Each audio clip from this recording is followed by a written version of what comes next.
Folks, welcome to episode 12 of Everything Pro Wrestling. This is a show by the fans and for the fans. Tonight's guest is James Farley from No DQ. He is a writer. Check out some of his things for the James Way on NoDQ.com. James, say what's up to the people. How's it going? And also, we have a returning guest, everyone's favorite, Casey Briggs. Casey, what's going on? How we doing, CJ? How we doing, James? How's it going? We're doing well, and we're here to talk wrestling. Get right into it. First topic, Raw from last night. WWE returned to Brooklyn, New York for the go-home show before WrestleMania 32. And the first thing up was The Undertaker starting off Raw with one of his promos, kicking things off, talking about WrestleMania and how it won't be his last. And he is interrupted by Vince's favorite son, Shane McMahon. And they go back and forth, and he'll tell Taker that he's going to win and cement his legacy at WrestleMania. And Taker brings up his legacy at the same time. And my favorite line, Shane says, your legacy ended when you lost to Brock Lesnar at WrestleMania 30. Definitely something I would have brought up. Gentlemen, brawl breaks out. Shane McMahon lands the elbow through the table. James, what did you think of the segment overall? Well, I'm not a big fan of this feud in the first place. I don't understand why The Undertaker is agreed to do it. But the segment was good. I will give it that. I don't like Shane McMahon's punches. I think he punches like a girl, and I think they're bad. But if I would have done it, I would have done it so they don't touch until WrestleMania. I don't know why they gave away a big spot right now, but apparently they want people to get excited about it. Okay, Casey, what did you think of it? Yeah, I definitely had my reservations about it when it started. I mean, it made no sense when they first kicked it off. I think them doing that spot last night with the diving elbow through the announce table was their way of saying, like, if you think you see what we're giving away on Raw, you know, show up to WrestleMania and you'll see how crazy it gets. So I mean, I hope that's what they're telling us by that. I mean, when I tune in Sunday, if they don't exceed that, then I'm going to be severely disappointed. Right. But I also have to make mention here, and I have to give props where it's due. Matt Fowler, who writes for IGN and stuff, reviews wrestling for him. He made this point in his weekly wrap-up about last night's Raw, about this segment, and I couldn't agree more. The insult that made Shane come down the ramp and get in the ring with Undertaker was that Taker called him Rich Boy. I would love to be called Rich Boy. That's what I'm aspiring to. Like, so, but if that's like the ultimate insult to Shane McMahon, oh my God. Yeah, maybe it's because it's not his money that got him famous. Yeah. Overall, though, I thought it was a good segment. I think the same thing Casey said about the whole they're trying to sell it off of basically the elbow drop through the table is nothing, and you know it's going to be in a cell. It's going to get even crazier, so make sure you're there to watch on the network for free this Sunday. So we get into the next segment here. We get Zack Ryder defeats Chris Jericho, and yes, I actually said that, folks. That's not an error. Zack Ryder defeats Chris Jericho with the help of AJ Styles. James, what are you thinking of that match overall?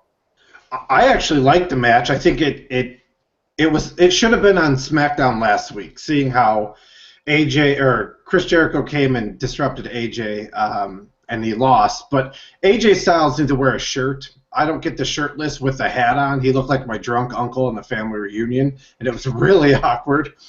But I liked the match. I liked that Zack Ryder was put over. I think that they need him to look strong to make that match look good. Casey, same question, brother. I just got to start by, bringing up what I messaged you about earlier. I couldn't get over the fact that the Impractical Jokers were sitting right behind the announce table, and they never mentioned them. I kept seeing Q and Sal from Impractical Jokers, and I just kept laughing, as I'm trying to take AJ Styles seriously. And they kept cutting it throughout the show. It was so distracting. Other than that, though, yeah, I agree. I was weirded out by the no shirt, backwards hat thing Styles was rocking, but not more so than I was wondering who the bearded guy in the ring was. I haven't seen Zack Ryder on WWE television in ages. Man, Missed him. But yeah, it was a solid match. Yeah, I mean, all in all, it did what it needed to. It made Ryder look cool going into his ladder match. And yeah, I mean, Chris Jericho versus AJ Styles. I'm excited, even though Jericho's lost a step. My theory on the Impractical Jokers, I believe, is going to be that they're going to be part of something with Swerve. I think they're going to use them for some episodes because everybody knows who the guy is now for Swerve. So you can't tell me something bad's not going to happen when he's in the house. So hopefully they use them for something like that. Or I'm surprised they didn't mention them. I thought maybe they did when I wasn't paying attention or something of the sorts. I thought they canceled Swerved because the talent were upset. I heard it's coming back actually again. I think it was so popular that people were like, "Oh, we got to keep it." I get that. So we get into our next match, which is Charlotte defeating Becky Lynch. Solid match. Right next to it, I got in my notes. It just says okay.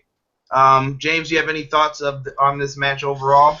No, it's something that we've seen 1,000 times. I don't understand why they're facing each other. I thought that they should have probably faced other women, just because you want to save those three for WrestleMania. So why not? There's tons of women wrestlers. I mean, there's 7-on-7 or whatever the crap is going to be for the Divas nonsense. So they could have thrown one of them in, and it would have been fine, and it would have made both of the or all three of them look strong, and that's what you want going into it. Absolutely. Casey, what did you think? Yeah, I completely agree. I feel like that's one of the major problems WWE faces in the current landscape is that they blow their wad too soon, like leading into a pay-per-view. There's something to be said for keeping opponents apart before the pay-per-view, and WWE doesn't seem to get that. That being said, I'm wondering if maybe because of Becky's kind of been the afterthought in this whole triple threat feud going into Mania. I'm wondering if she's going to be the one that sneaks out with the win. You got to save that. Opposite momentum. Just saying. We'll get to that. Perhaps. Well, you know what? I didn't put this down. I want to get into it now. Snoop Dogg going in the Hall of Fame. I try and give everyone a little spotlight for a second. I'm going to let you guys go first before I even speak on this. And I'm a rap fan, too. James, what do you think of Snoop going in? I thought it was awesome because I got the email before, and I saw his picture, and I checked Twitter to make sure, like, is this thing, like, going on for sure? And I wrote SE Scoops, and I said, is this, like, going to happen? And 5 minutes later, it just broke out. But I think it's funny that in a PG world, they're going to put someone in the Hall of Fame that is most famous about gin and juice and smoking blunts. Very hypocritical, but I mean, the Hall of Fame's a farce anyway, so I just kind of take it as it is. Casey, what do you think of Snoop going in the Hall of Fame? I have to echo James's comments there about the hypocritical crap going on with that Hall of Fame. I mean, Chyna, arguably one of the greatest women's wrestlers of all time. I mean, stuff she did outside the ring is too taboo. Oh my God, she can't be in our Hall of Fame. But yeah, like someone known primarily for promoting weed and drinking, and who was very much in the picture of the whole East Coast West Coast rap feud going on that led to a lot of violence. It's okay for him to be in there, but you know what? Nothing makes Snoop Dogg less cool than being in a Hall of Fame next to Drew Carey and Donald Trump. So suck on that. Is Trump in?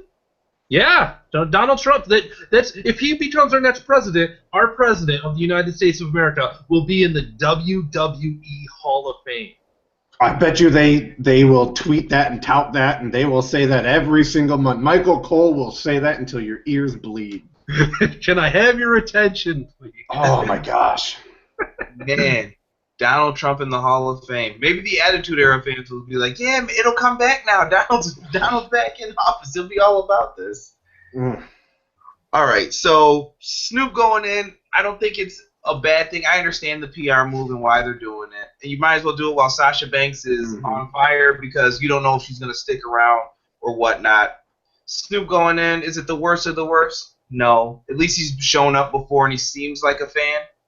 Just hopefully Snoop does everybody right and keeps himself sober when he's at the event, hopefully, and everything goes right. I doubt it, but Snoop, you're still the man, though, in rap music. Vince McMahon ends up cutting a promo on Shane next, guys. He's basically saying Shane McMahon isn't afraid of The Undertaker, and Shane will do anything to win. Which I think I have a theory on who's showing up for that when he said that line.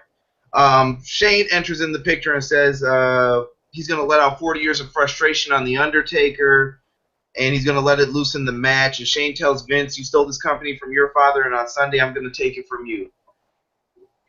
James, what do you think of the segment? Did that get you hyped for this match, or was it kind of It was just I mean, at this point, Vince McMahon looks like the guy from Weekends and Bernie. He should be put up with strings and moved along because he's terrifyingly old. And they're just pushing this match because they know the main event or the Roman versus Hunter isn't going to sell, so they have to push this match, and that's what they're doing. Casey, same question, brother. Did this get you hyped for the match at all?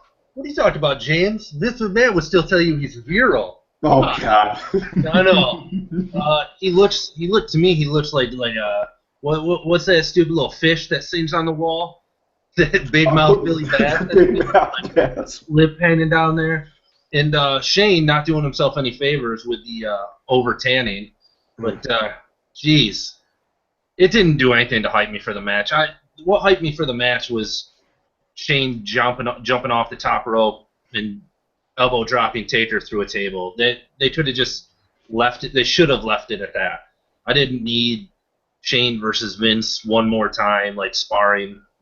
Verbally sparring it, whatever. Vince needs to go away. It's time for him to just ride off into the sunset. And Kevin Dunn. Yeah. Oh yeah. Oh, I think that's happening as soon as Vince goes. I think he's gone. So next match we have Big Show and Kane defeating Curtis Axel and Bo Dallas. First, let me say shout out to Mr. Perfect because it was his birthday last night. During this, and I did hear him say that when the camera first cut to it. He was like, "Happy birthday, Dad!" And I was like, I thought that was real cool that he said that. But other than that, I have don't care next to this match because I don't care. This was a bad segment here. James, your thoughts on this match?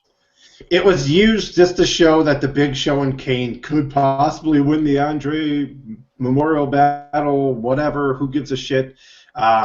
It honestly, it doesn't do anything. I can't. This is the match that I go to the bathroom on. Absolutely. Casey, what do you think? I know you support Social Outcasts a little bit. I don't think this is doing them any favors, though. It's not doing them any favors. They should be more involved in just the tag team division rather than feuding with these two old giants. It's sad to me that this is the legacy of Andrei Rousimov. It brings a tear to my eye, but I gotta agree with James. This is kind of the bathroom break. I mean, it'd be different if they, like the last couple years, the first 2 years of this, it hasn't mattered that who won. Cesaro won the first year, Rachel won last year, and they didn't do anything with it. It's not like it propelled either of them to, the next level. So I don't care who wins this match because it's not going to go anywhere. If they surprise me by using it this year to propel whoever wins into like that next tier, okay, then I'll start caring about this match next year and the year after. That's what they need to do to this match. Don't just make it an afterthought. Use it as a stepping stone for whoever wins. Give it to a Tyler Breeze or I don't even know. I don't even know who else is in it. Seriously, but give it to Tyler Breeze. He needs it. I love Tyler Breeze.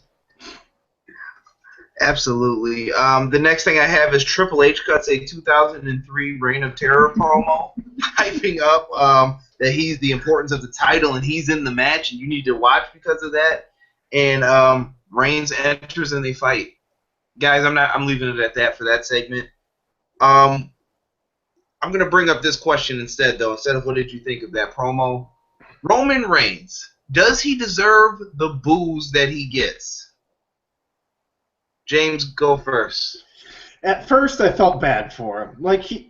It's not his fault that Vince is pushing him to the moon. But then I read the article yesterday where he said he wrestles for the little kids and the families. And I thought, I put a lot of money into the WWE, and I buy a lot of T-shirts, and he's full of shit. So when he said that, I basically cut him off. My opinion doesn't mean anything, obviously, but you just alienated 90% of your fan base, and he's never going to get over now. He just shot himself in the foot. Casey, what do you think, man? Same question. I think we've been through this a little bit, but does he deserve the boos and the reactions he's getting?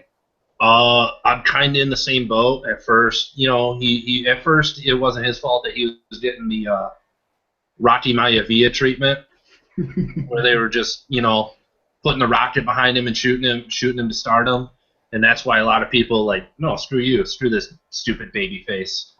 But yeah, I agree. His recent comments did not do him any favors. It seems to me like he just doesn't get it.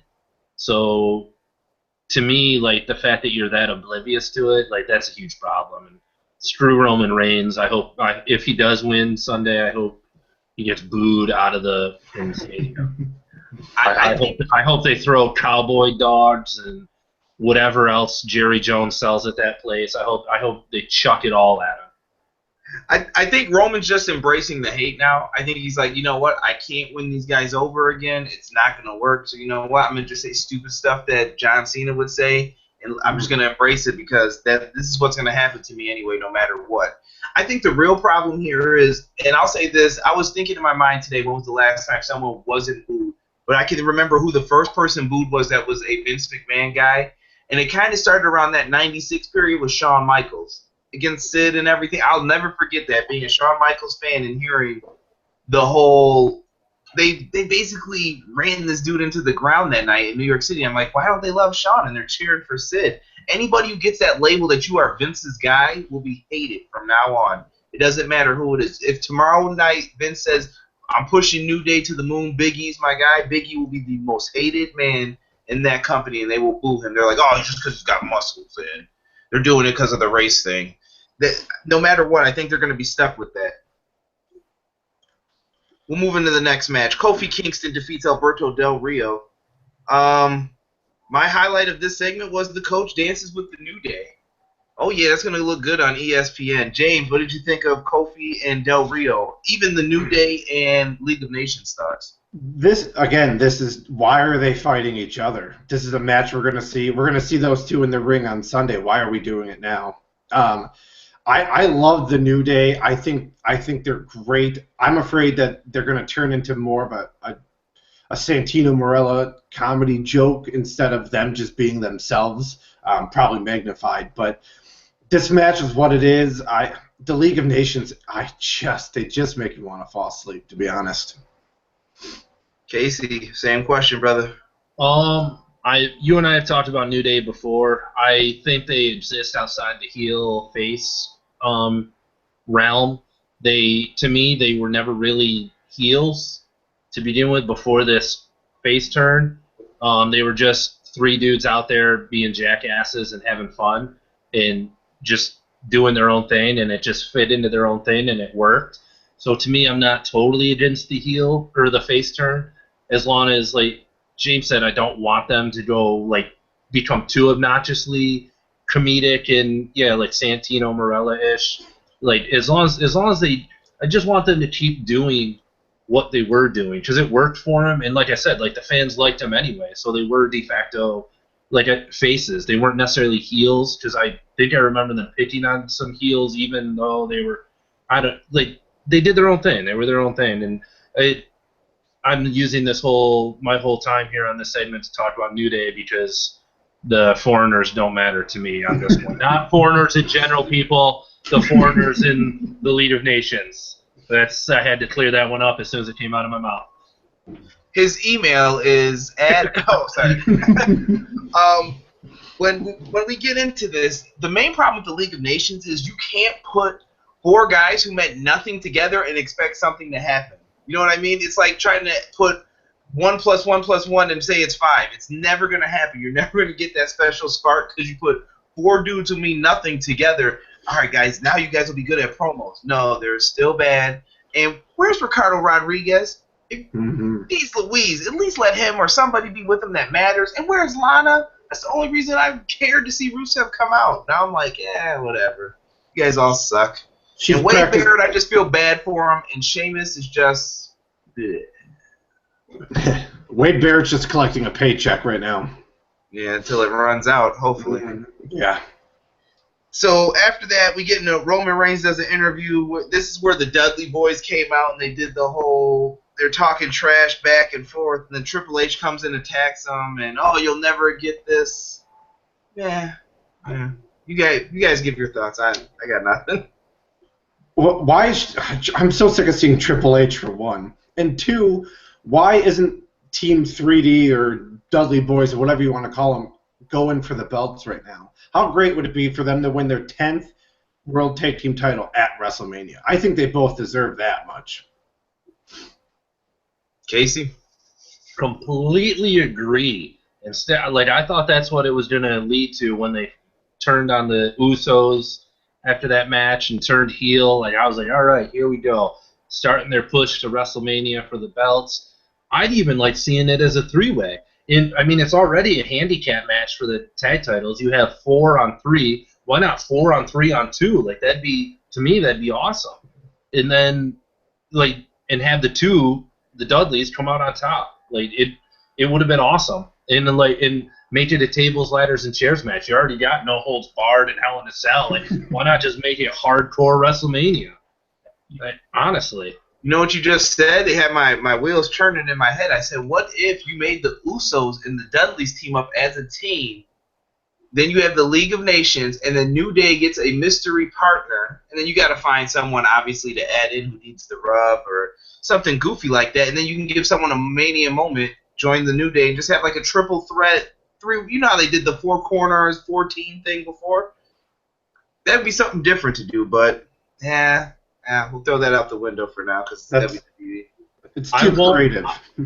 I won't care about the Usos until they stop wearing the John Cena colors. They need to ditch the neon John Cena colors.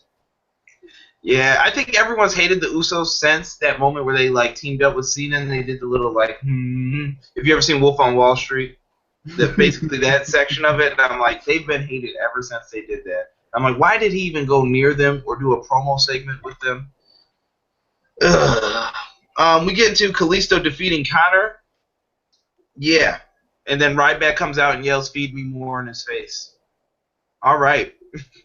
I got nothing again for this one, guys. James, Casey, take it away. Whatever, if you want to give some thoughts on that feud. Ryback's pointless to me. The Ascension, what happened to them? This is a waste of time. The Ascension is Exhibit A of how Vince mishandles NXT greatness. Honestly, they were so hot coming out of NXT, and now he's losing to Kalisto in a meaningless match. All right. And then when they show up back at NXT, they're over as hell. I don't get it. It makes no sense to me. Next segment, Lesnar and Heyman come out to cut a promo, WrestleMania 32. You get your usual Lesnar-Heyman stuff. Nothing too different here. Ambrose music hits. He comes out with a red wagon, and he just collects weapons from underneath the ring.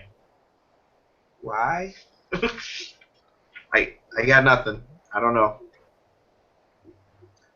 I got nothing, guys. You got any thoughts on Ambrose coming out and doing that? And here's my thought. Ambrose has all of these weapons. Brock Lesnar could have weapons too. So then he's going to be a big-ass man with weapons. It just doesn't make sense. It's only Dean's allowed to have weapons. I don't know. I'm kind of sick of seeing Paul Heyman and Brock Lesnar. Casey. I will never be sick of seeing Paul Heyman. I'll start with that. I love the guy. I'll listen to I'd rather listen to him talk for 3 hours than watch what Vince McMahon's giving me for Monday Night Raw. But that being said, like, I don't know, like, for me, the dumbest part of this whole thing is the chainsaw. Like, there's a realistic chance that he's gonna like hack off Brock Lesnar at the leg, like, or at the knee, like, oh my God, we just watched Dismemberment on live television. like, why is that even in there, like, as an option? It's so dumb. I don't know. Someone posted in our Facebook group, link in the description if you guys want to check it out. I believe it was Balla, if I'm not mistaken, had something where Dean Ambrose was in CZW doing one of those stupid light bulb, like getting slammed on light bulb matches or whatever they're called, death matches, and someone actually put a chainsaw to his head. To his head. I was like, this is disgusting. Like, I hope they're not going to plan on doing a spot like that, or Dean's like, yeah, I'll do that. It'll get me over. So hopefully they don't do anything like that, but we'll see. I'll give my thoughts on that when we get into it later. We got Emma defeating Paige next. This was at once a great match in NXT, and I don't know what happened on Raw with it. There were chants of boring and everything else, and basically we see the Team Divas add Eva Marie. I have WTF next to that, and Team Bad and Blonde. Okay, I didn't know this was a high school cheerleader fight or something. This sounds ridiculous, and they actually thought Eva Marie would get cheered. You not watch NXT? Like, James, go ahead. So I really think this is Vince McMahon grasping on his last straw. You can see the difference between Triple H's women and Vince McMahon's women. Vince McMahon loves models with big boobs who can't wrestle, and Triple H likes hot girls with decent-sized boobs who can kick ass. And Eva Marie, I don't think she can wrestle, but I think she's great. I think she's a heat seeker. I don't know why they thought she would be a face, but I think she's, as long as they don't turn her, again, into a cartoon, she has to stay as a cocky bitch who thinks she can wrestle anybody in the world, because that's how she's going to get the most heat. Casey. I will actually differ from you guys a little bit here. I think they might know what they're doing with Eva Marie because, I say this because of the reaction she got from her teammates. They all like cast her aside and like didn't give a crap about her after she just made the save, basically.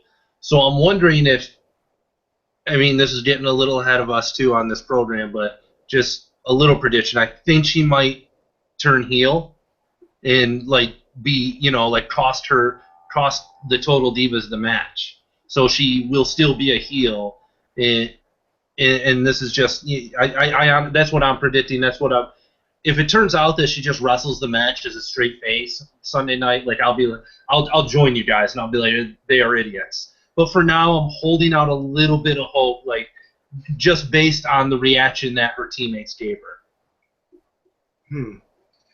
Well, it's just tough to say. Is Emma on the main roster? Is she not? Same with Eva Marie. Like, was this a call-up, or is this just because we don't have enough women to fill a gap in a match?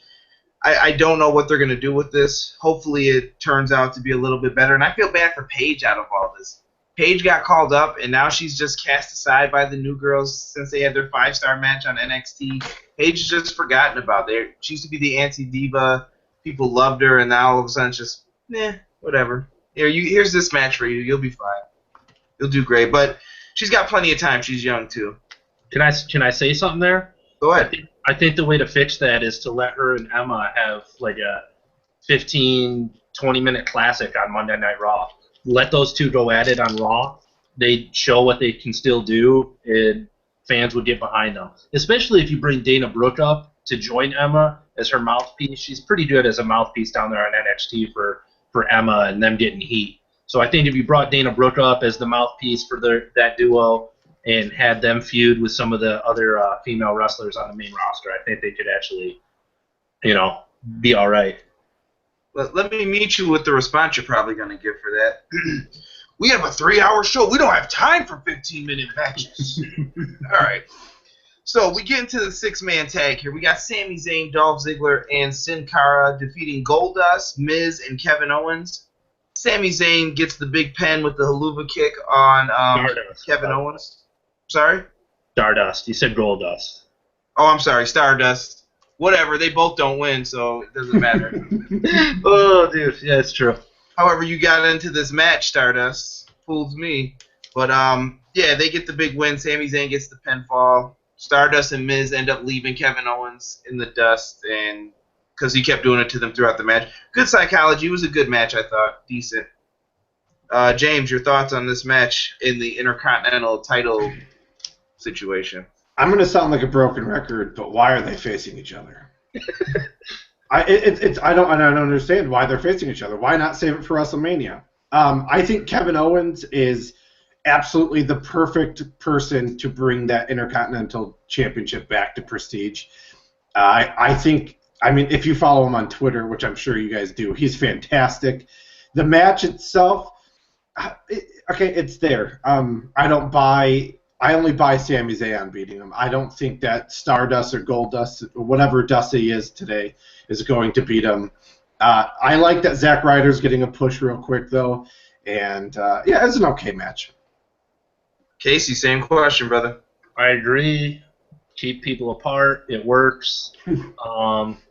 That you bring up Kevin Owens, you know, his personality. I love that he brings some of that humor into his matches too. You can hear him yell just obnoxious things at his opponents and at fans, at Michael Cole or Byron Saxton. Oh, dude, it's guy's hilarious. He's the man.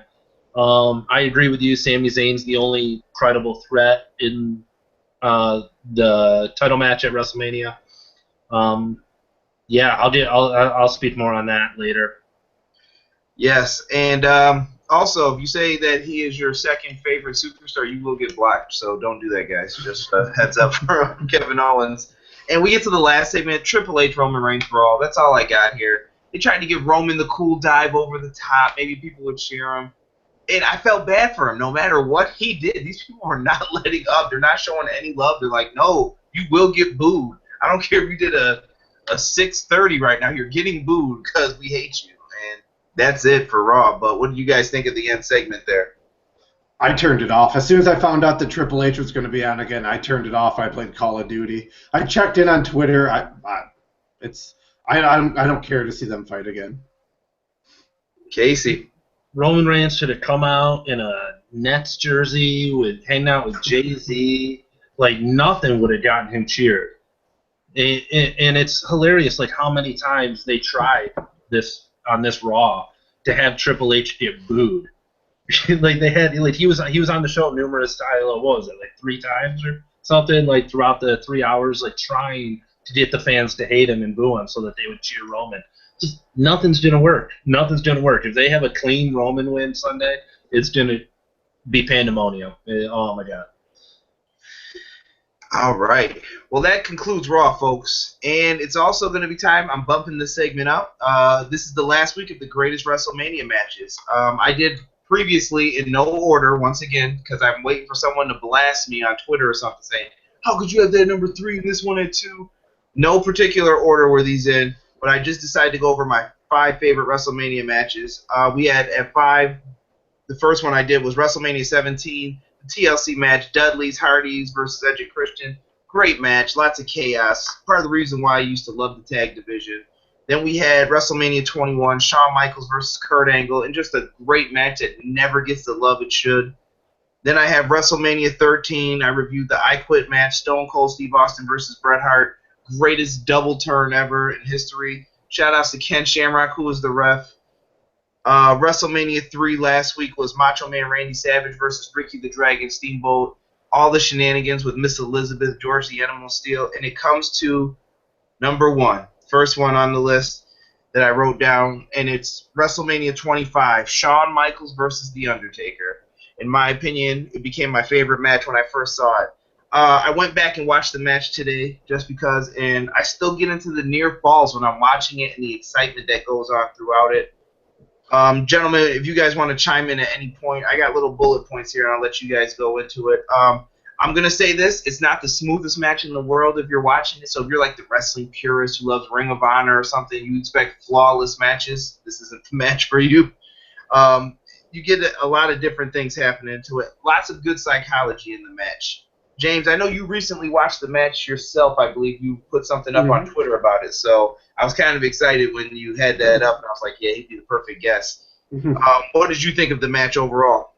It is my favorite WrestleMania match without a shadow of a doubt. Like you had said, the psychology inside the ring, if you just watch their facial expressions, and it's something that you don't see now, and you can tell those two are two of the best that's ever wrestled or performed or whatever they want to call it now. Easily, hands down, my favorite match ever. Casey, what do you think of the match overall? Is it your favorite WrestleMania match? Is it up there? It's definitely up there. I don't know if I'd put it number one, but it's definitely up there. I mean, it had all the right things in it. Story, two icons, like you said, the near falls. They were both great at like showing their emotions during the match. I mean, it is. It's an all-time classic. Some of the other the fact that you got Shawn Michaels on your list numerous times just goes to show why he's one of the all-time greats. I believe, according to the Wrestling Observer, this got 5 stars, right? Does anyone know? I think so, yeah. I'm talking out the backside, so I'm not for sure, but I want to say this was the last match that got 5 stars, too, from the Wrestling Observer. Oh, no, I take that back. Shawn Michaels, CM Punk. Or no, not Shawn Michaels. John Cena, CM Punk, Money in the Bank got 5 stars as well. So very rare do you see matches get the kind of treatment that they do. But what other little bullet points? The Undertaker leap of faith onto the cameraman. When I watched it today, I cringed at Undertaker jumping over, and I was like, who thought he was going to make it that far? Like, you got to take dude's age into factor. Who was the cameraman? It was an independent wrestler. Actually, I have that written in the notes. Was it? Boy, he didn't catch him. He also doesn't have a job shortly after this match. So if you ever get into wrestling, please catch your man. And another great example of the psychology, Shawn Michaels picking up the ref and slapping him, saying, hey, I want to win by count out. Count this dude out now. And they do it so many times today. When they got to the 8, 9, you're like, man, is Taker going to get in? And he just got in at the last second. That worked. You can't do it all the time like they do now in like a tag title match. It doesn't have the same effect, I feel. Casey, what did you think of that spot with the Sim Snuka? Oh, I feared for Taker. it was not good. Old man doesn't have the hops that he once had. But hey, maybe he got it back. I saw that video that was posted of him doing. I can't remember how high he was jumping there in the gym. Yeah. It looks like the old man's got his hops back. So we'll see if he goes for that against Shane. They trade the choke slams, the sweet chin musics, the last rides, and the near fall. I even like the fact that Taker did different stuff in the match. Taker jumped off the top rope and tried to give an elbow drop. You never see Taker do that. It was just something different, cool. I like when they try new moves in matches. I miss at WrestleMania, I would expect guys to try something different. That has stopped since Brock Lesnar and the Shooting Star Press, I think. But I just miss guys doing different stuff in those matches. And the next point is something I want to just say so much that I noticed. King Cole and JR shows how commentary should be for those types of matches. Cole was excited. JR is calling stuff. What he said, the quote, choke slams, tombstones, last rides, and sweet chin musics, and a kick out, a kick out, a kick out. It just makes you miss the commentary when you go back and watch. You get sad listening to JBL and Cole today. And I forgot Byron Saxton. Let me not forget to lump you in the mediocrity and boring commentary we had today. Just not the same, gentlemen. What do you guys think? Would that be a better team, you think, if they did have King, Cole, and JR as a team today still? If you take out Cole, it'd be a perfect team. Yeah, I don't know. I mean, King now he's all right now because he's gotten back to some heelish roots on SmackDown. But there was a stretch there after JR left and whatnot that even Lawler was grating on my nerves. So I honestly wish Mauro Ranallo was calling WrestleMania. He's made SmackDown bearable. So why not split the two teams into calling 2 hours of it? It's a 4-hour show. 2 hours for you guys in the beginning, 2 hours for those guys at the end. I don't see a problem with it. Give them the chance. He is calling the kickoff show. The 2 hours of that, he is calling that. I think they should be on the main show, though. I think want competition, Vince. Okay, Cole, put your money where your mouth is. I bet you those two outwork you guys any day of the week. And don't let Byron sit in on both of them. God almighty. All you have to do is look at Twitter after the last it was the last pay-per-view, wasn't it, where Kalisto was on the kickoff show that Mauro called.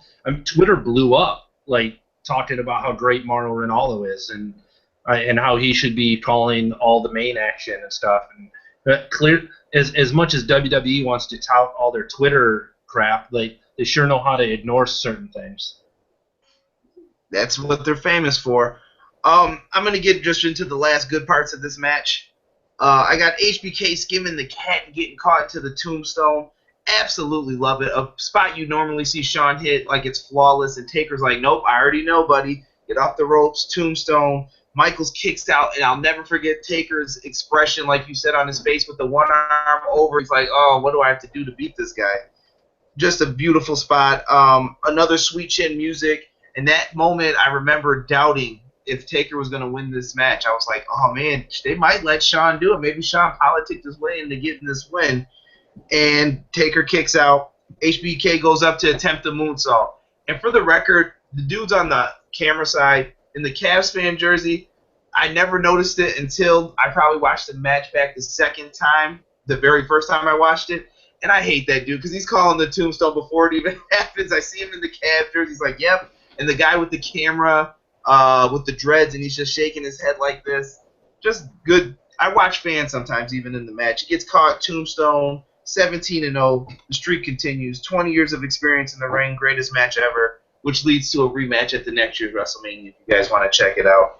You guys want to give any final thoughts on that match? If you haven't seen it, go watch it. It's definitely something that every fan should check out. Or even if you're interested in getting into the wrestling business, I would make that a required match to watch because that shows you don't need to do flips and all that crazy stuff that people complain about that the NXT guys or TNA and Ring of Honor do all the time. You can do other stuff to have a great match, and that was a prime example of it. And now we get to my favorite stuff. NXT TakeOver, thoughts and predictions, gentlemen. Wow, I have better than WrestleMania in my show notes here. Seriously. And we start off with Apollo Crews versus Elias Samson Sandow. So, what do you guys think? Who do you think's taking it? What are your thoughts on this match? James, you can go first here. It has to be Apollo. He has to take this win. It's about time that he steps up. You're going to hear me later with the Finn Balor. Finn Balor is not going to be in NXT for much longer, and they need Apollo Crews to show something. So he's going to take the win here. Casey, who you going with on this one? The only one I give a crap about, Apollo. All right. The drifter can just, drift away, as the fans like to chant at him. Like, character sucks. I don't understand why, they're pushing this guy and, Bull Dempsey gets cut. I'm just saying, as much as I love NXT, they're not perfect down there. Mm-hmm. So, this guy sucks. This character sucks. He looks stupid. Go away. So I guess no one likes Honky Tonk Man's son in this match because I'm going with Apollo Crews as well. Elias Sampson, I already told them what they could do to rebook them. I still say you have him be Damian Sandow's dumb cousin or something that he has to tag with, oh, your mom told me I could come up here and tag with you, and I'm becoming a pretty good wrestler. And he gets the wins, and Sandow's like, I hate this dude so much. Sandow's the smart one. He's the dumb one. I think it would work perfectly. But if they're going to go with Honky Tonk Man 2.0, so be it. It's on them. He's going to get cut soon, so he better see the writing on the wall. I just want to say, I live in Eugene, Oregon, which might be the #1 city for homeless people and drifters. And let me tell you, none of them are wearing $50 tight tees from the Gap, okay? And bandanas that cost them, $20 around their wrists, and and their bedazzled jeans. Why does he wear bedazzled jeans? That makes no sense. Nothing about this guy makes sense. I absolutely despise this guy. Wait a second. If there's a man in bedazzled jeans, you will boo that man no matter what. I don't care what anybody says. If Roman Reigns comes out in bedazzled pants at WrestleMania, he's getting booed. Roman, That was one of my problems with John Morrison when he was still with the company, and even still, like on Lucha, like he's still rocking those stupid bedazzled pants. I'm like, dude, change it up. Like you look dumb in it. You're better than that. No comment. I was gonna make a Molina joke, but I should have probably. We get Austin Aries versus Baron Corbin. Now this is where it starts to get a little tough for me to pick who wins. So Austin Aries, this is his first match. Baron Corbin is basically a veteran, I feel like, down there. I called him the most improved player last year. I don't know who needs this win more between the two because that's a tough toss-up. Why don't we go James first? Who do you think? Who are you taking to win this, or thoughts on the feud so far? Austin Aries is going to take it. I think that's going to happen, and Baron Corbin is going to, at some point, he's either going to get cut or moved up. But I think Austin has to take this match. If he flounders in his debut match, that he's kind of doomed from the beginning, even with a name. Casey, what are you thinking? That is where I will disagree. I am going to say Corbin needs it more. Austin Aries coming in with the background that he has and the name that he has, I feel like he can absorb a hit in his first match and move on after Corbin, because I think Corbin is close to moving up, and Corbin hasn't really won much, so I think Corbin needs a big win right before he moves up or whatever they do with him next, in order to cement him as a true badass. I think you and I agree he's one of the most improved players. He's one of my favorite main eventers down there at NXT. So I feel like he needs it more. Aries can absorb a hit, move on, and beat someone else. I mean, why not let him beat the crap out of the Drifter in his next feud? Like, everyone should just get a turn beating the crap out of that guy. So you're going with Corbin? I am. Ooh, that's the first difference here. I'm trying to keep track of everybody. All right, I'm gonna go with Aries. I'm gonna go with Aries for the dub, just because I think that's the WWE logic, and it's really tough to say who gets the win. I do like Baron Corbin. I think he needs the win. I think he needs an NXT title run, though. I think that's what Breeze was missing, too. They need those title runs for those guys. They deserve them. They've been down there long enough. Give them a run with the belt, too. I like the longer title reigns, but these guys deserve it. So it's funny that you bring up Tyler Breeze, because as I was saying that Baron Corbin needs the win, I was thinking in the back of my head, like, I kept saying that about Tyler Breeze at every NXT takeover, and he never got the win, so I'm still going to stick with Baron Corbin, though. He's a Vince guy, though. Vince is going to love Baron Corbin when he get up to the main roster. He's a tall, big guy. He lives his gimmick. He doesn't break kayfabe. He's going to be a Vince guy for sure. Yeah. And he yells, "Go back to Ring of Honor," to dudes who've never been in Ring of Honor. And I loved him even more for that. That was just like +2 cool points in my book for that. We get the NXT tag title match. We have the Revival holding the tag belts versus American Alpha of Chad Gable and Jason Jordan. Guys, who do you think are winning the tag titles coming out on top here? James, who are you taking? First, what happened to Enzo and Big Cass? Are they not? I don't understand. Are they moved up? Are they still there? They're the most popular tag team in NXT, and let's keep them off a big show. I've been wondering since Brooklyn what they are going to do with them, and they have never given them the belts, and I'm shocked. Like, I don't know if they want to move them up and they're not sure, or if Carmella's holding them back. They're like, we can't bring her up, but you guys are good. I don't know what the problem is. But I'm going to choose American Alpha. They are Team Angle 2.0. I think that you could see on the NXT last week the little package they had, which was amazing, by the way. They're going to be money makers again in the WWE, and they're going to get the belts, and they're going to be heavily featured on NXT. Casey, who are you taking in this? I got to go with Ready, Willing, and Gable for sure. I think it's just time to pull the trigger on them. The Revival's had a solid run with the tag belts. They're solid too. I like them. I like how old school they are. But yeah, I like how American Alpha, they remind me. I mean, as I don't want to call them Team Angle 2.0. I mean, because I think they're better than those guys. I love the Steiner Brothers-esque outfits that they've been rocking. Huge fan of the Steiner Brothers, so that's a plus. The fans are really behind them. I think it's the right time, WrestleMania weekend, pull the trigger on them, give them the titles. I will say, I better see Enzo and Big Cass debut on Raw the night after Mania. That better be what they're doing with them. Because again, as we just were talking about Baron Corbin and Tyler Breeze, two guys that they never pulled the trigger on in NXT. Same can be said for those guys. They're my favorite. As much as I love the New Day and stuff, like Enzo and Big Cass are my favorite tag team in WWE. Period. NXT, WWE, whatever. Like they're my favorites, and they deserve to have good things happen for them. Big Cass is another one that's going to be a giant star. Shape him up a little bit more, he's going to be a giant star. Agreed.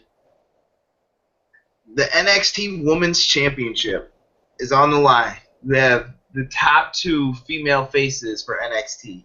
On one side, you have Bayley, everyone's favorite underdog. She loves the kids. She gives the hugs. And then you have on the other side this female killer, basically, in Asuka. I don't know, guys. This is another tough one to decide because it'll shape how everything goes forward with NXT after this. James, who do you have taking this? Oh boy, coin flip. I think Bayley. Honestly, I don't know if she's quite. I think she's ready for the main roster, but I think that they're going to keep her back in NXT for a bit longer. So I think they're going to put Bayley over, and Asuka's going to chase for a bit, at least until the next big network special, and that's when they're going to pull the trigger. Casey, who are you taking? I gotta completely agree with what he just said. Absolutely, Bayley takes this one. I love Asuka.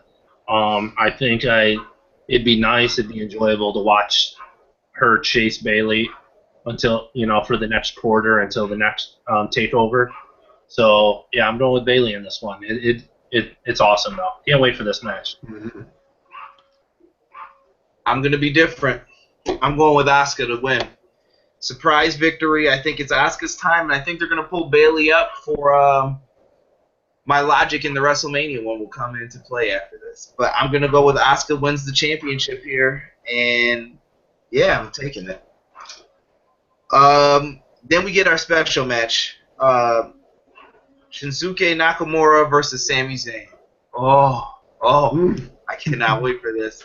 Better than anything that's on WrestleMania. Anything, Vince, I'm telling you. This match is going to be great.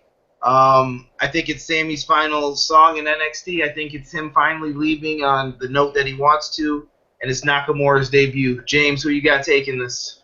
Oh, Nakamura, definitely. This is, by the way, every internet wrestling fan's dream matchup. I can't wait for it. It's going to be a great match, but I think Sami's going to do the honors and pass the NXT torch on this one. Casey. I gotta agree. Nakamura goes over in his debut match. Plays into one of my predictions for WrestleMania. A little opposite momentum in effect here. I got Zayn losing to Nakamura only to be victorious a couple nights later. All right, I like it. And for the main event, we have the NXT title on the line. You got Finn Balor versus Samoa Joe. And this one, I'll wait and go last. This one's got me torn, though, a little bit for certain reasons. James. By the way, did you guys see Finn Balor's makeup that he just tweeted out like about an hour ago? It's a completely different face. It looks badass. But I'm going to take Finn with the help of the Bullet Club. And Joe is going to get redemption. Joe's going to get the title because Finn's going to debut Monday after WrestleMania. Casey, what do you think? What did he just tweet out? I want to know. Let me see if I can find it. I'm not going to put it up, though. So you guys will see my face when I first actually look at this. Because the last thing I need is WWE taking down any of my videos. He's sitting in the woods, and he's like, it's almost like Willow from TNA, but it's a little bit better. Oh, it's nice. That's Yeah. pretty cool. Is it on his Twitter? Yes. Yep. It's his first tweet. All right. I'm checking it out now. But I will say, while I'm looking it up, I will say I'm a little torn. Yeah, I think I'd go with Finn Balor. I think Samoa Joe's the guy who can take the loss here, and then I would probably actually move Samoa Joe up to the main roster, even after a loss, just because I think. I mean, what else are you going to do if he loses to Finn Balor twice for the title? What else does he have to do down there? He's beat up everyone else. So he's a guy that, even though he'd be coming off of the loss and whatnot, I'd still like to see him move up after this. He's another one I think like it could be cool to see him the Raw after Mania show up on the main roster to kick off some feud with someone. But yeah, Finn Balor, especially I like what James said with the debut of the Bullet Club showing up to help him. Maybe it looks like Samoa Joe's going to take it, and then boom, music hits. Bullet Club comes out and helps their boy get the W and retain. I'm going to say the same thing. The reason I'm torn on this is because of I think Finn's going to debut, but with the NXT title. I think they're going to do that prominence. Kind of how they did Kevin Owens, like, hey, I'm a big deal. I'm the champ. I got this. I'm good because of whatever. And I think that I think Samoa Joe's going to stay in NXT for a little bit because you can't move all these guys up. I have a feeling that there's going to be some cuts coming soon. So if you're on main event or you're not getting put on camera, fear real soon because I think it's almost time to start cutting some people. Here's a question for you. Could you see Finn Balor moving up and just forfeiting the NXT title when he moves to the main roster? Like, why? To me, the reason I could see that happening is to me, I don't need to see a champion lose right before he moves up to the main roster. So you lose to someone else in NXT, so you're not as good as that guy in NXT, but now I'm supposed to buy you as being better than these guys that are up on the main roster. So to me, I think it should be a special circumstance to keep Finn Balor legitimate when he moves up to the main roster, let him keep the NXT title, debut on the main roster, and basically he's just maybe not even like he willingly forfeits. Maybe it's just like they come in and say, hey, you're on the main roster now, and they strip him of the title, so he never actually has to lose a match to before he moves up. You could easily see the Bullet Club interfering, and then Regal comes out and says, well, you cheated to win the match, I'm going to strip you of the title, and then he goes on to the main roster. It all depends on, is the Bullet Club going to be a heel or a face? If they're heel, he could simply go to Raw and say, I don't need NXT, I'm beyond NXT, and then start a feud with AJ Styles right away. That'd be cool. Like I could totally see Finn, just because Finn Balor, like I love him. I love him. And his personality to me works for heel or face. And I could totally see them just like a little tweak, because he's kind of this chill dude. Like he could, cut a promo saying how bored he was with it, with NXT. Like, I'm just bored. You guys are beneath me. Yeah, I'm moving on. I do like the idea of a possible tournament ending with Samoa Joe and Austin Aries facing each other. I start thinking of all this other stuff when you guys start talking, and I got problems. I should definitely be in a room with Vince or something talking about this stuff. I'm going with Finn as well, so that's it, guys. Not too many differences. There's a couple here. I'm trying to see if Casey had one, I had one, and James had someone's back on all of them. So we'll see who wins this. We'll see who turns out correct. I know Casey will tweet me and tell me if I was wrong about something to let me know. Now we're getting into WrestleMania 32 thoughts and predictions. Folks, remember it starts at 7 p.m. Eastern Time. Pre-show card, we have the Dudley Boys versus the Usos. Who's taking it, guys? Thoughts, predictions? James, go ahead. It'll probably be the Usos. I mean, I don't know. Someone's going to go through a table and blah, blah, blah. It's going to be the Usos. Casey?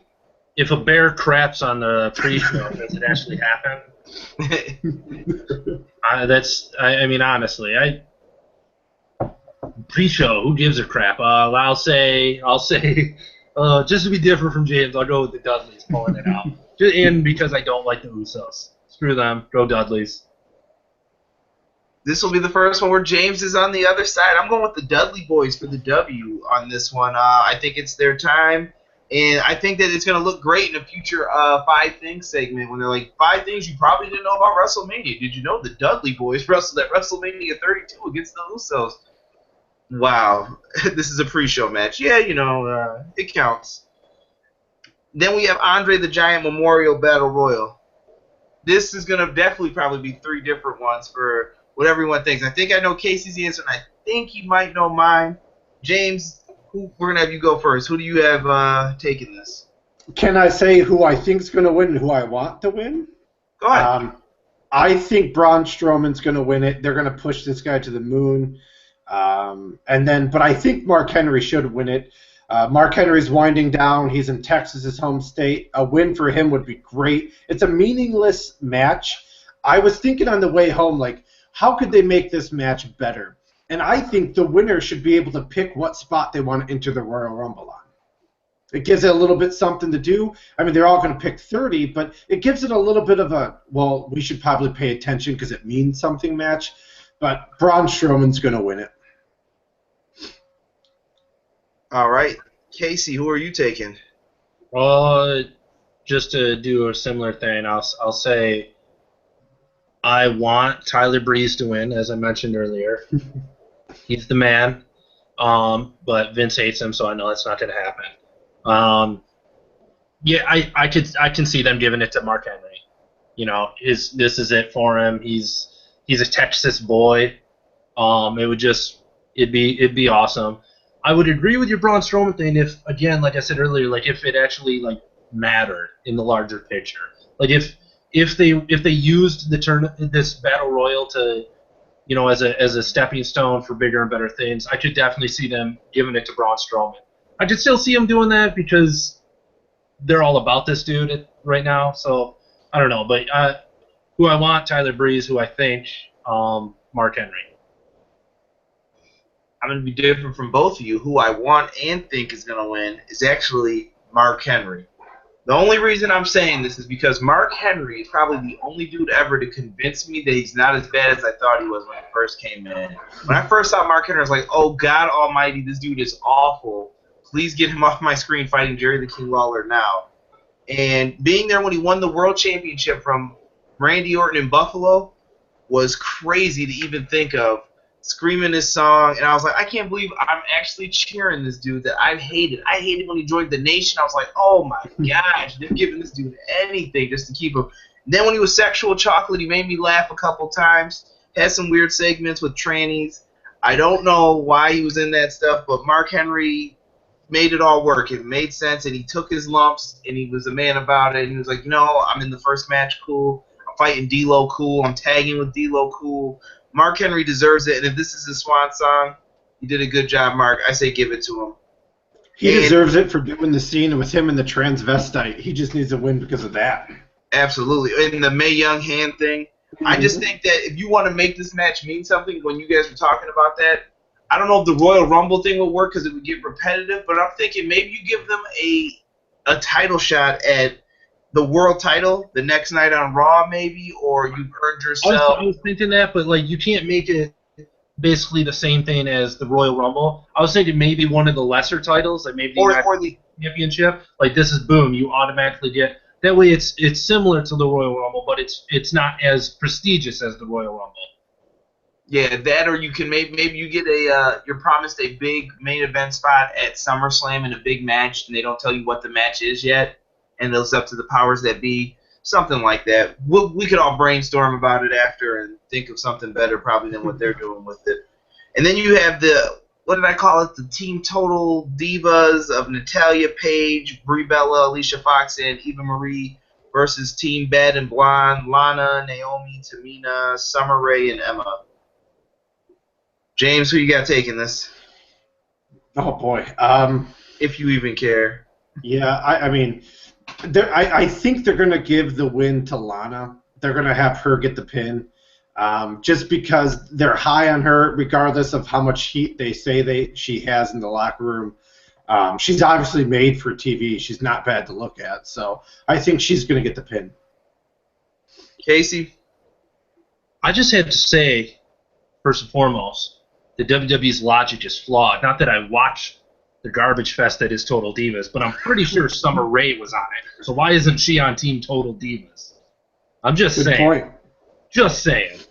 That being said, I think, as I mentioned earlier, I'm going to go with Eva Marie turning on her team and allowing Lana to pick up the pin W for her team. Heels take this one. I'm going to agree. I think that's a clean sweep on that one. And also, Natalia's a blonde, and she's on the other side, but we're not going to get into that either. I was thinking all the same things. And now we're getting to the actual WrestleMania card. My question is this match for the tag team titles? Nobody knows. It's a handicap match, 4-on-3. It's the League of Nations versus the New Day. Yes, it is. James, who's winning this match? From all of the reports I've read, which is probably the same thing if both of you have read, I have heard that it's not for the titles. I can see them saying it's going to be for the titles like the minute before WrestleMania starts, which is an awesome build-up. But I think you got to go with New Day. New Day's going to win, and I would love to see Big Cass and Enzo come out and start a feud next Monday. Casey. This one's hard for me because I hate the League of Nations. But for reasons I can't fathom, I think maybe they're going to let them take this one, especially if it's for the titles.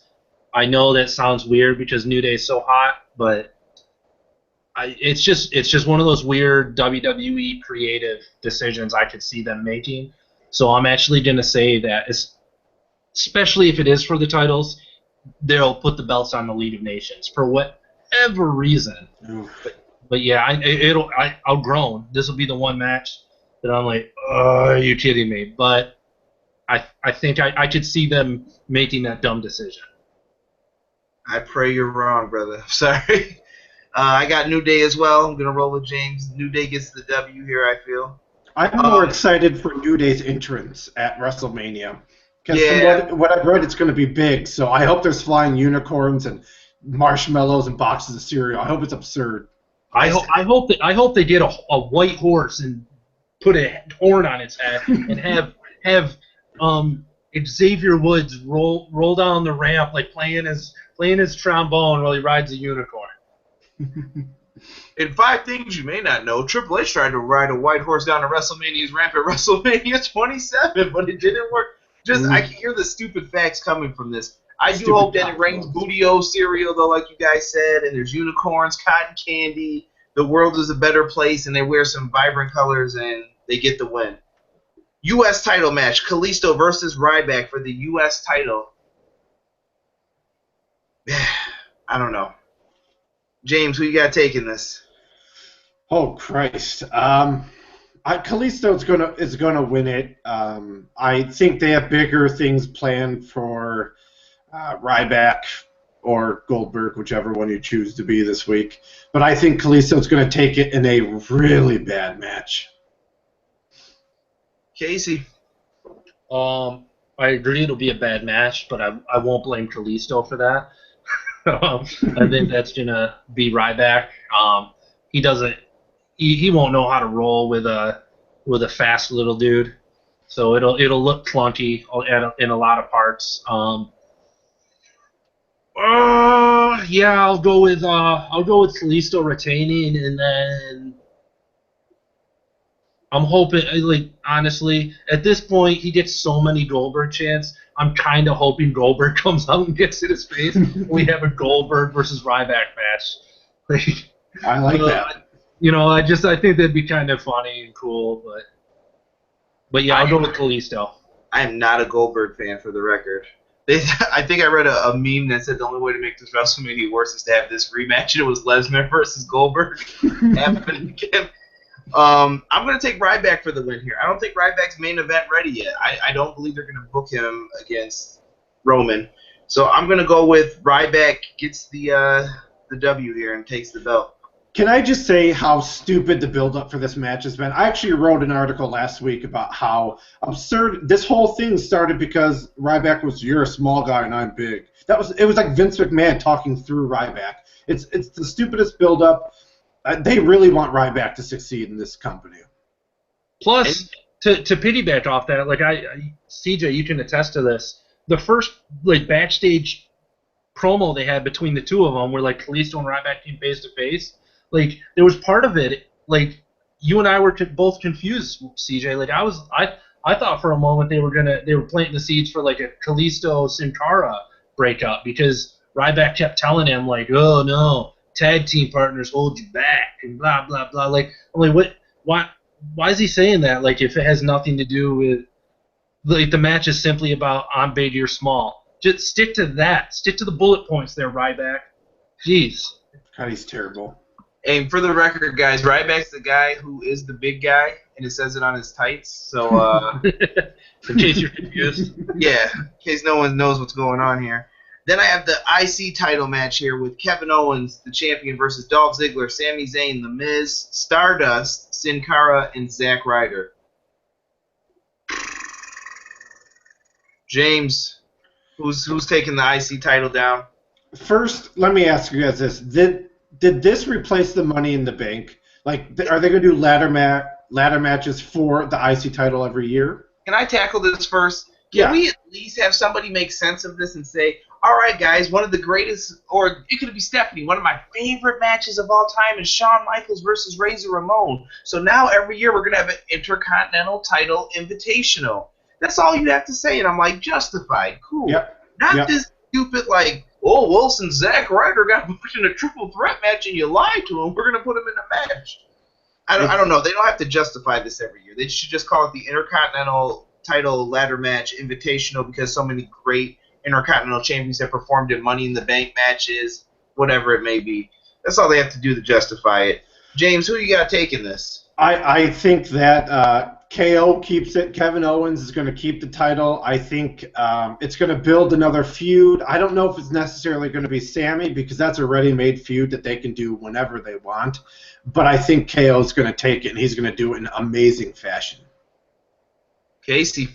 As I alluded to earlier, I said Sami Zayn loses at TakeOver, and the opposite momentum thing is he wins the Intercontinental title. As James just said, they have a ready-made feud, and it makes sense. Like storyline-wise, Kevin Owens is due a rematch if he loses his Intercontinental title. Even though I hate that rule, I hate the automatic rematch rule. But that being said, it's still there, so you naturally have the rematch already established. Plus, you have the story established. And I feel like it's a feud that if you do it properly, it should take you all the way to SummerSlam, honestly, and be like a huge match at SummerSlam. And that's why I think Sami Zayn will take this one, and fans will finally get the one-on-one feud that people were hoping this was going to be. I'm going to go with Kevin Owens retaining at the moment for right now. I think Owens is going to win. What are you going to do? See how you feel Sunday morning? No. I'm saying that right now because if I watch SmackDown and see something stupid where like Owens wins against Sami Zayn, I might change my mind. But what I'm going to do right now is I'm going to definitely say Owens is winning this, and here's my logic. Kevin Owens is going to win this match because you can't have all the titles change hands, I feel. Because I still feel there's some that could possibly still happen. Owens keeps the title, which will lead to some type of match. Is it Payback that's first now, James? I think you'll know. Is Payback the next pay-per-view, or is it Extreme Rules? Oof. I think it's Extreme Rules. Well, either way it goes, I think Zayn's winning it at the next month's pay-per-view. They're going to have the feud, and I think they're going to go into the ready-made feud and explain things a little bit more. I think Sammy winning it here doesn't add more fuel to the fire. I think if you explain the NXT story and what happened, he's already got the victory against him. He can say, well, I pinned you already, so all you did was pull a belt down, so give me the match, man. And you keep building up Sammy a little bit. I think that's best for him. And for the love of God, please turn Stardust back into Cody Rhodes. I'm ready to see it happen. I think it's time, and I know he's going to be there to unveil a statue probably of his father for all the great work he did. Can I say something about Stardust real quick? Uh-oh, I know. Is this Stephen Amell? Go ahead. Absolutely. As you know, CJ, I am a diehard comic book superhero geek. I'm a huge fan of Stephen Amell's. He plays the Arrow, the Green Arrow on CW's Arrow. He had a match at SummerSlam, teamed up with Neville to face Stardust and Cosmic King Barrett, which was stupid. But the match itself was awesome. Stephen Amell, probably the best, at least one of the best celebrity guest spots they've had where the celebrity gets in the ring and performs. The dude's uber athletic. He's a diehard pro wrestling fan since he was a little kid. He knows the business, he loves the business, and he has a lot of respect for it. So it seemed like they've been trading barbs since SummerSlam on social media. Stardust showed up to some convention, Comic-Con convention somewhere, where Stephen Amell was hosting a panel, and he threw water in Stephen Amell's face and everything. And this was a couple months ago. Like, why didn't that build up? And I'm pretty sure, please, like, honestly, people out there watching, correct me if I'm wrong, look it up. I could swear there's a convention in Dallas that Stephen Amell's going to be at. I could swear that was happening. So, to me, why did the stars not align? Why are we not getting, finally, like, a one-on-one match? Because part of the whole thing of them trading barbs was Stardust was obsessed with Stephen Amell, and he thought that his character on the show was who he really was. He kept calling him Oliver in the Green Arrow and everything. He would never call him Stephen. So to me, that would have been a natural way to end Stardust. You could have had like had that caveat built into the match somehow. And when you have Stephen Amell beat Stardust, boom, like there. Now, like he goes away for a month or so, and he comes back on Raw as Cody Rhodes, as dashing Cody Rhodes. Like, it would have been a cool, because they've had celebrities do stuff at WrestleMania before. I'd rather see him than Maria Menounos or Snooki, honestly. Do you follow Cody Rhodes, like his actual Twitter account? Yeah, I do. Did you see the picture of him, Ty Dillinger, and Tyler Breeze in suits behind a green screen or in front of a green screen? Oh, no, I missed that one. What's up with that? Yeah, I don't know what that is. I haven't heard anything quite yet what that is. But that, I was thinking, those are all three good-looking guys. That would be a good stable. So, right. And he put it up, and I don't remember what he tweeted out with it. But I thought maybe that's the direction they're going to go with it. I saw a meme that said, "What would you call the stable?" And people were trying to put it together and stuff. And I was like, "Oh, they could be onto something here with it." Hopefully they do something like that. And I don't know if I wrote these predictions down right. So no one took Zack Ryder or Sam Connor? Okay. Just making sure. We got Chris Jericho, AJ Styles. The feud of yelling each other's names. Ooh, WWE logic, I guess. What do you guys think? James, who's taking this? This will be the best match of their. I think they've had 4 now. This will be their best match. I think they've been saving and holding back until WrestleMania. AJ's going to take it. There's no way Chris takes this match. AJ's going to take it to get his first WrestleMania win. Casey. I have to agree. AJ Styles takes it and proceeds to chant Chris Jericho's name in his face. With the hat on. Yeah, exactly, and no shirt, just all sweaty, shirtless, with a backwards hat on. But I mean, I think a lot of people have been criticizing Jericho in this feud for losing a step and whatnot. He'll always be one of my personal favorite wrestlers of all time. I have a lot of respect for the guy, and of course, Father Time catches up with everyone. But I do think that Jericho knows the platform he's on this Sunday. He'll dig deep, and I agree. I think it'll be the best match that they've had yet. And yeah, I think Styles will pull it out. I'm also with AJ Styles on this one. You guys already said everything that I think. So you're calling this the match that steals the show. James, is that what you're saying now? You're calling that? No, I'm not. I think the Divas match is going to steal the show. All right. That's what I think, too. Casey, what do you think? What's this match that's going to steal the show? Because he brought that up, now I'm wondering. Oh, it's tough. I think the Divas match is going to be amazing. I'm going to go with, if we're going based on just straight match, I'm going to go with, actually, I'll say this one. I'll say this one steals the show. I think maybe with the spectacle, if you're adding in spectacle and whatnot, I think the Shane McMahon Undertaker match has a chance, because I think there's an opportunity there for a surprise and whatnot, and maybe someone else gets involved. So if you're talking spectacle, that one has a chance. But if you're talking just straight like wrestling match, it's got to be this one or the Divas, honestly. All right. We get to the Divas match next. Charlotte, the champion, versus Sasha Banks versus Becky Lynch. NXT fans are probably happy about this. James, who do you got taking it? Well, I'm going to go with Snoop Dogg's cousin, Sasha Banks, who I'm going to predict right now that Snoop Dogg is going to do something for her entrance, which is going to be awesome, by the way.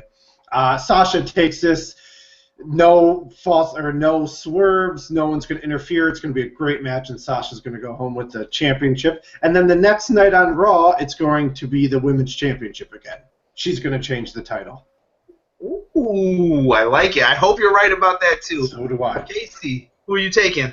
You're speaking about Sasha's entrance. Then I just hope that they get Steven from Braveheart, the Irishman, to help Becky Lynch out in her entrance. I don't know who it is. They'll be like, who is this random guy? Steven is my name. But, no, I mentioned it earlier. I think there's really a dark horse chance that Becky Lynch pulls this one out. If they want like a big surprise, because for the most part, people are just assuming that Sasha's going to take this one. She's going to leave WrestleMania as the champ.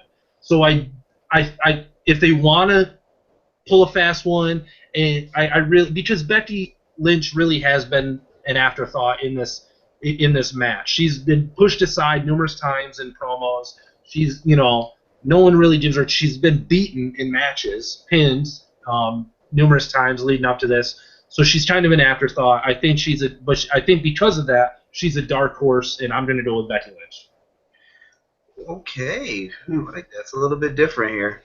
I feel like her and Dean Ambrose are the Mick Foleys of where they are right now. Good point. And leading into that, we get to Brock Lesnar, Dean Ambrose in a. I got a problem with this. I can't even say this seriously. It's a no holds barred street fight.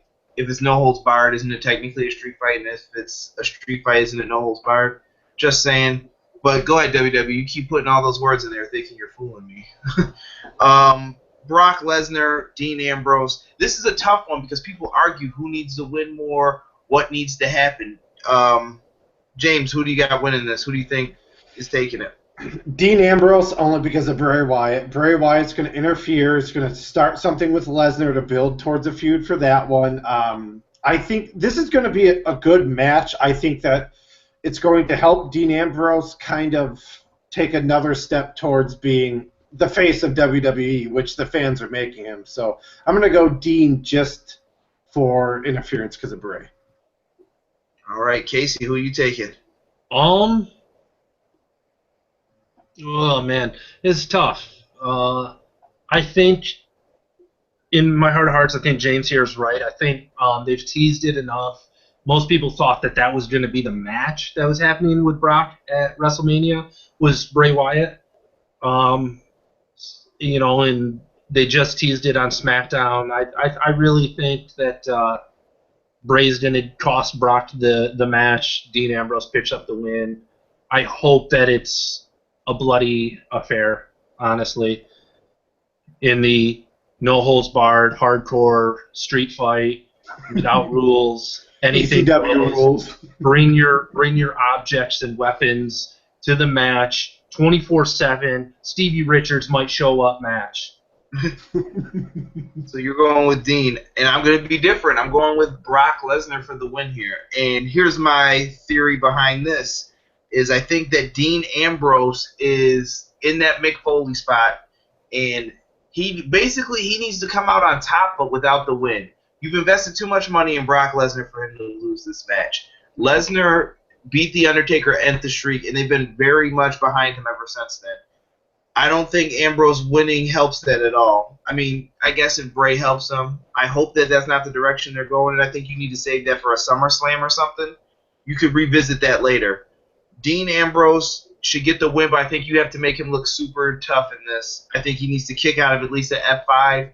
He needs to get hit with a lot of different things. And then he has to get hit with something that's like, all right, I respect this dude. I don't care if he doesn't get up. Lesnar takes the victory, dominant fashion. And maybe you have Lesnar shake his hand after a pick him up and like, man, I respect you, kid. You took that way better than I thought anyone would. I will say that if you're having doing what you're doing, trying to get Dean over, but still have Brock win, then at the end of it, Brock needs to still look like Brock, and Dean needs to be covered in crimson red. Basically, like he takes the beating of the century and gets his ass whooped, and he's still like pulling himself up on the ropes and coming at Brock, and that could work. Or they're going to do a Bret Hart, Steve Austin. It's going to be Dean Ambrose gets beat and he just passes out, and they call the match there. It's going to be some sort of false finish. Yeah, and you could always have Bray attack Brock after the match. Yeah, Brock sitting there celebrating, and the lights go out and Bray attacks them. You could always do that. So, I mean, do you guys find it weird that he doesn't have a match? Like, I don't know. I think there's something going on with that. Like, there's more that meets the eye than what we're thinking. I find it very weird because, as you know, Bray Wyatt is probably my favorite character wrestler on the main roster right now. I absolutely love him. They've missed several opportunities to pull the trigger on the guy, and they're starting to miss it altogether. If they don't do it soon, it'll be too late. So, I mean, he's an uber talented guy. He's good on the mic. I mean, you see the way the arenas light up with cell phones every time he, makes his entrance. I mean, fans are behind him clearly. Like, give the guy a chance. I don't know, James. I mean, I'm thinking that they're missing an opportunity to do a really cool entrance for him or something. Don't you? I mean, it's weird that he's not involved in anything. I think, especially today, if you saw that him and the Wyatt family opened up the New York Stock Exchange today, which I think is absurd. But they have him on so much promotional stuff that he's going to have a role. Whether we know it right now or not, he's going to have a role in either this or the championship matchup. Okay. And then we got Undertaker versus Shane McMahon. I have an asterisk next to this because I have to read it for anyone who doesn't know. If Shane McMahon wins, he will control Monday Night Raw. And if Taker loses, he will not wrestle at WrestleMania ever again.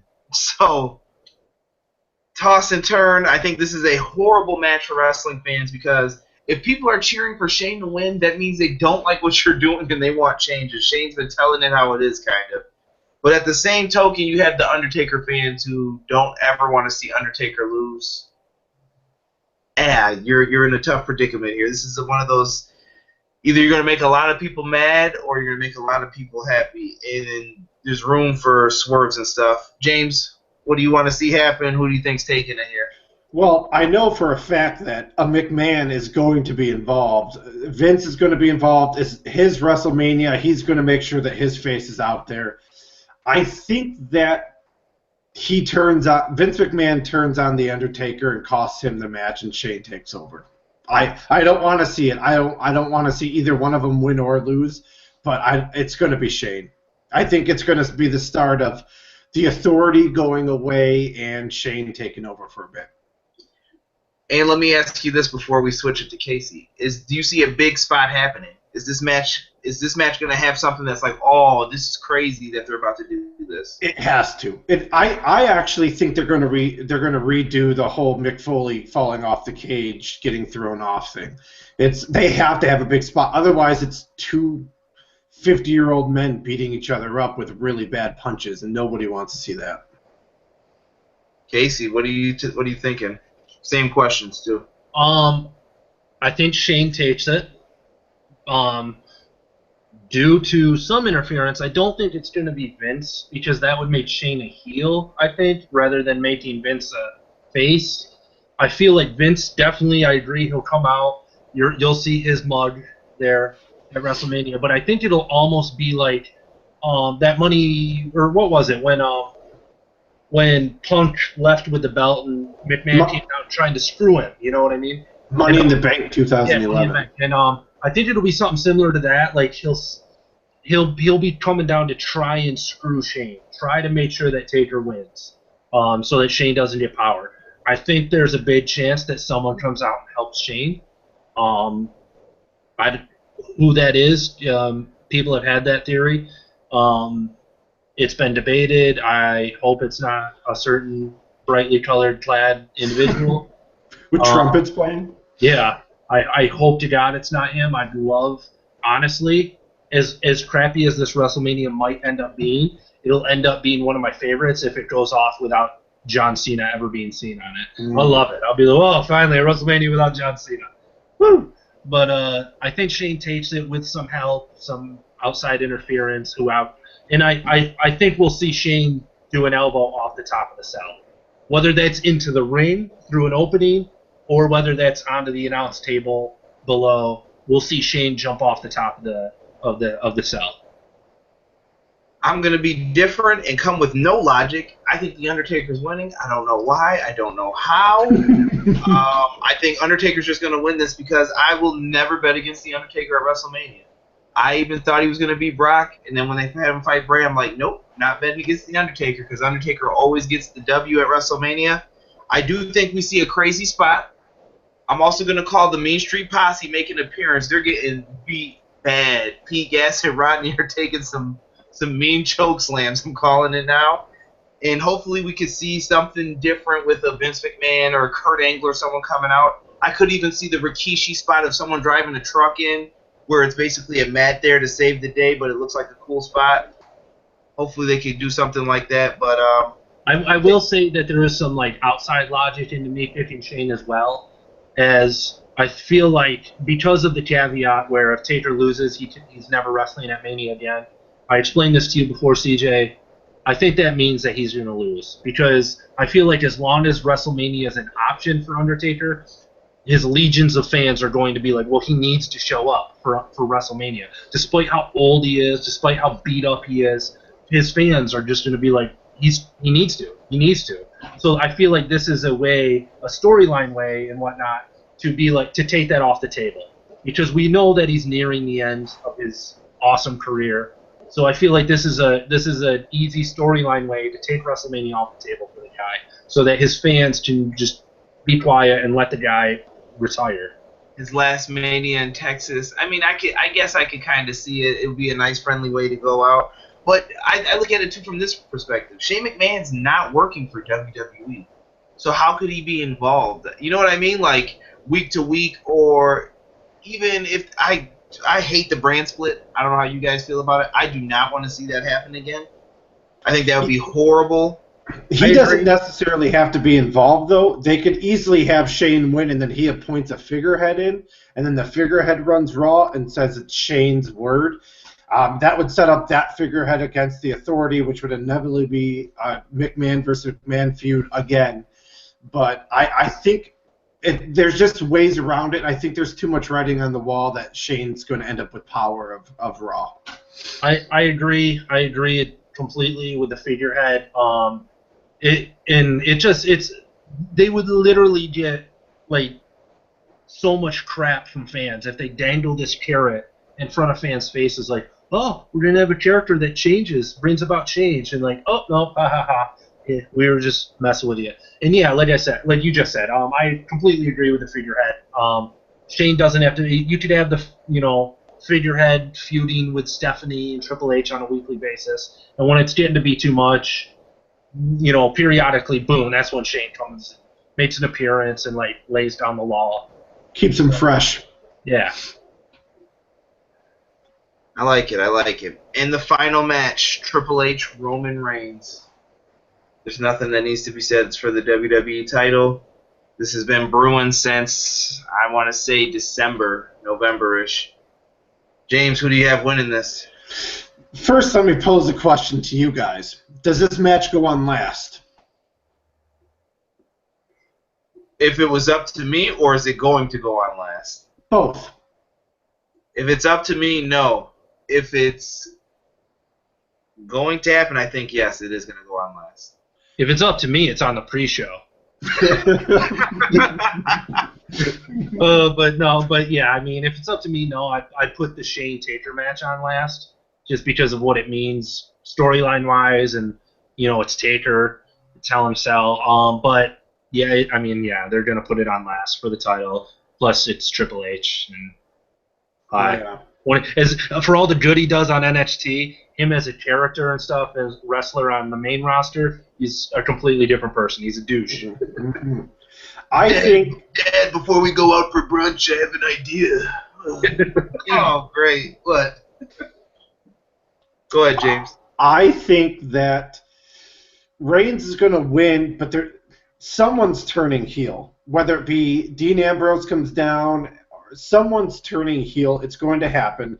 I think Reigns coming down from the entranceway now, / him like literally making fun of all of the adult fans. I think it's just in the air that if he doesn't turn heel here, he's going to at some point. I can honestly see him turning heel and having Shane McMahon help him win to get rid of Triple H and Stephanie, and then those two at the top of the company. Casey. I want to give my crazy theory that I know won't happen, but I think I've mentioned it to you, CJ. I think it'd be a way to end Mania without getting booed out of the building. Basically recreate the finger poke of doom from WCW.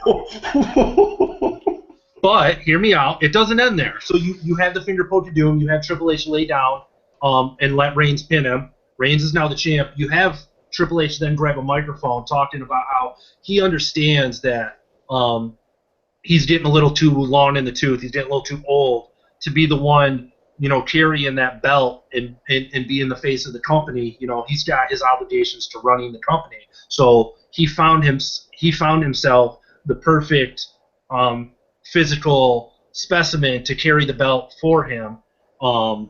It instantly turns Reigns heel, so the boos now makes sense. The hatred now makes sense. And then, in the middle of Triple H's promo, as the confetti's coming down and they're both hugging and laughing at the massive audience, Shane McMahon comes out to the top of the ramp, and who just won, over Taker. So now he's got power, and he says, no, like that's not how this night's gonna end.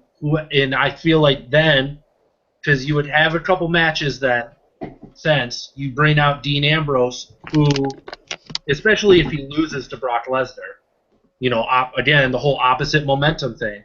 You could bring out Dean Ambrose as Shane's guy, and he says, we're going to have an impromptu match right now. And you could have Shane someone go down, beat the crap out of Triple H, take Triple H out, and you have a match where Dean Ambrose now wins the championship. You're ending the night with the fans' guy as the champion. Shane just screwed the Authority. Like it'd be an easy way to create instantly, like, get the fans on your side to close out Mania. It'd be a huge surprise, and you'd have storyline fodder going forward as far as the Authority no longer being in power, Roman now being a heel, facing off against his former brother in arms. Like, tons of stuff could happen there. And I know it'll never happen, but if I was in the creative room, that's what I would be pitching. I'd be like, listen, guys, like it could work. I promise you. And it all comes down to, if Roman wins clean, is Raw the next night a must-see? I mean, it'll come out and it'll be Roman for the first hour and 20-minute promo of Roman Reigns calling people tater tots. They have to make the next night must-see. And what you're saying would make it a must-see moment. If that happens, I swear Samoa Joe better come back and be like, I'm the only good Samoan left in this world, and muscle bust Roman Reigns out of that title. I agree with you guys. I'm going to go with Roman Reigns for the win here. I don't know. I'm with Casey. I would love to see. We were both talking that back and forth. Could you imagine how mad the people would be if they saw the finger poke of doom? And that's just the biggest F you to WCW. Like, we did the finger poke of doom, and we did it right. So you guys suck. And that's exactly how we roll. But I think Reigns wins it, and I would love to see Reigns go into a heel role. I think it's time for Roman to accept that he's better off as a heel right now. He's better off. Tell these people how you feel. Curse them out. It'll be more real, it'll be more organic. And I don't think his shirts are selling as well as everyone thinks. I think Dean Ambrose and the New Day are the top sellers of merchandise. You have plenty of guys who can pick up the load. And I would love to see, like, a corporation of guys. Even if you have Vince and Shane team up, or Hunter and all of them, it was a big ruse. Vince, Shane, Hunter, Roman Reigns. you could even throw John Cena in there when he gets back, and then you got, well, who's gonna save the WWE? And then there you go. You let the fans create whoever they want to rise up against this new corporation. It would put Dean Ambrose in the Steve Austin role. Exactly, but you got to make him a little bit more legit and less cartoonish. Stop calling him lunatic. Yeah. And I think that's it, guys. I want to thank you both for coming on and being my guest tonight. Great show. I know it was a long one, but we had to get all our thoughts and theories out there, and you guys could definitely listen to this beforehand. Also, a side note, I'm going to try and do a immediate after NXT TakeOver, a quick review of it on this channel, so if you guys could just try and check it out. If anybody wants to get on that, send me a message, and we can try and talk it over if you're free at the time. James, do you have any shout-outs you want to give, anything you want to let the people know? Just check me out on NoDQ.com or SEScoops.com. I write for both of them. NoDQ is an editorial. I just write how I feel, and SE Scoops is I just write the news. All right, check him out. He's definitely a good person. Follow him on Twitter. That'll be in the description below. Casey Briggs, let him know, let the people know, give some shout-outs, and let them know where they can find you. They can find me at BabyBriggs21 on Twitter. This is Casey on Facebook, where I do all sorts of reviews about superhero shows, movies. I got a pretty loaded one about Batman vs. Superman dropping in the next couple of days, where I get pretty heated with the critics. Yeah, so this is Casey on Facebook, at BabyBriggs21 on Twitter. And my shout-out, I've shouted them out before, Pro Wrestling Crate. It's where I got this awesome Hulk versus Andre shirt. I do like that shirt. Yeah, and check it out. Monthly subscription box for wrestling fans. They do a great job, so they're awesome. All right, folks, I have to thank you guys who actually watch the show every week. You guys make the show possible. I'm looking for new ways to grow the audience, so let me know if you guys have any thoughts or ideas. Please like, comment, share the video. Let us know, do you agree, disagree? And I'd love to see your predictions for NXT TakeOver and WrestleMania 32 in the comments below. Guys, thank you for watching, and we are out.